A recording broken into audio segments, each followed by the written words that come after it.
नमस्कार प्रेक्षकांनो, लग्नानंतर होईलच प्रेम मालिकेच्या आजच्या प्रोमोमध्ये पार्थ काव्याला म्हणत असतो, रम्यावरती फोकस करायला हवा, कारण रम्याला हलक्यात घेणं आपल्याला महागात पडू शकतं. त्यानंतर काव्या म्हणत असते, कशाला तिला एवढं फुटेज देतोय आपण, सोडून द्या ना पार्थ. जीवा काव्या आणि पार्थच्या रूममध्ये येत असतो आणि त्यावेळेस तो सगळं काही ऐकतो आणि म्हणतो, आपलं लग्न होईपर्यंत तरी निदान आपल्याला रम्यावरती लक्ष ठेवावंच लागणार आहे.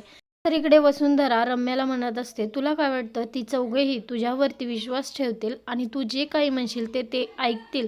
असं मूर्खात काढू नकोस रम्या त्यांना. नाही गाई, ते इतकेही मूर्ख नाहीयेत, पण आता मात्र माझी चर्चा ते चौघेजण करत असतील.